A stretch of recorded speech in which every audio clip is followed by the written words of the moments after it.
Hi, and welcome back to my stories on how I started a food business. The title for this episode is Drink and Bar Service. Drink and bar service just simply means serving of drinks at banquet events. The common practice is to allocate this role to a barman or a bar woman, somebody that has in-depth knowledge on how to handle liquor beverages.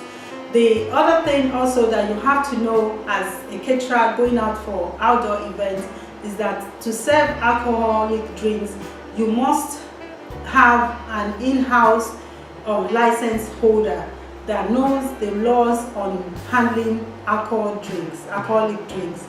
If most caterers would not have this, we don't have a license for this at Beautiful Foods because we don't run a bar in-house. So what we do is to liaise with the venue to see if they have an in-house one, and then we ask the client to pay that person to be on site during the event.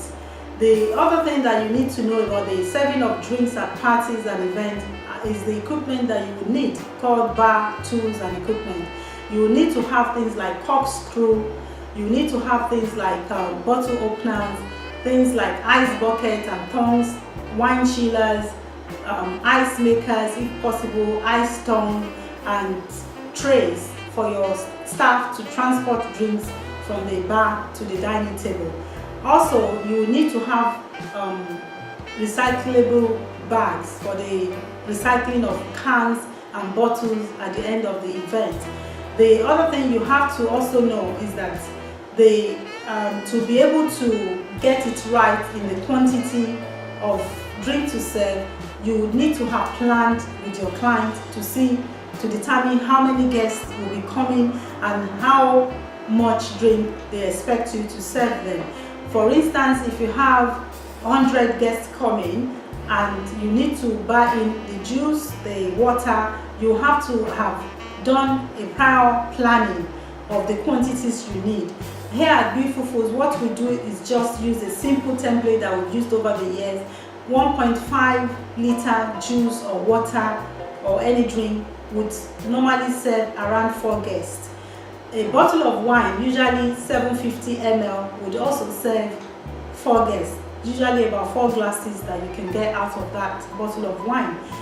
You have water jug and jug of juice per table. So there are 2 ways of doing it. You can put all the drinks in a bar and the barman will come out to serve the drinks later during dining.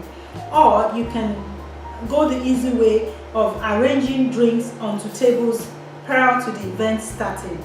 When you do this, it's etiquette not to overcrowd the table because that might ruin the presentation of the decorating that has been done on that table. So what we usually do is to place 2 bottles of wine per table and then 1 jug of water and 1 jug of juice. This way we avoid overcrowding, and if the guests run out of drink, the bar waiters will now go back to the bar to get more drinks for the guests. The other thing as well that you might need to know is the creating of and setting up of temporary bars. There are some venues that will not permit you to use their bar, so you might need as a caterer to set up a temporary bar for the day. What we do at Beautiful Foods is just to request for a trestle table, just a simple rectangle or square table. We cover it with a tablecloth and then we arrange a few wine, drinks and glasses onto that table. We get a chilled storage jar and then we place the drinks in it and put ice under that table.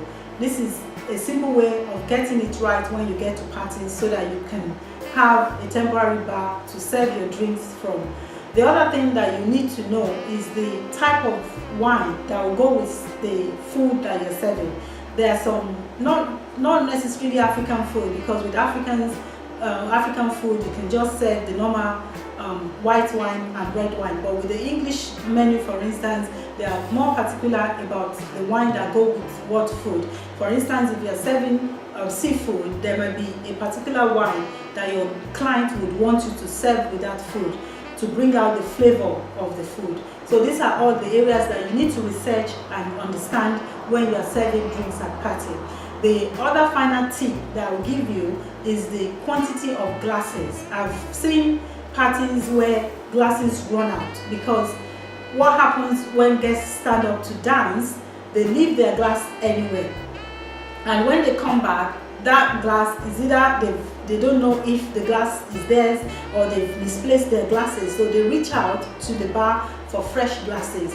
So what we normally do is to multiply the glasses we take, but at least another maybe ×2 of the number of guests that will be at the party. For instance, if we are having a party of 200 guests, we usually have at least 3 glasses per person. That's your fruit, your water, and the wine glasses, and then we'll have extra on top just in case glasses run out. The final thing I would like to mention is the temperature of wine.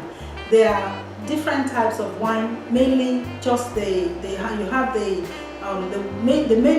two main ones are the red and the white wine. There's rosé and other ones, but the main ones are just the white and the red. The white one are stored chilled and they are served chilled. Served cold. The red wine are kept in ambient storage.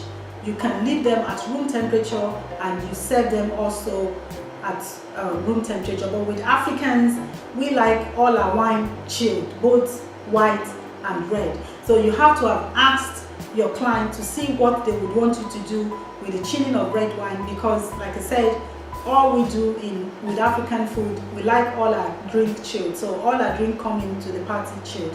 But if you are dealing with an English client, you might need to ask them how they want you to store their red wine. I hope I've been able to cover a few of the tips that I know about drink and bar service. See you again in the next episode. Bye bye.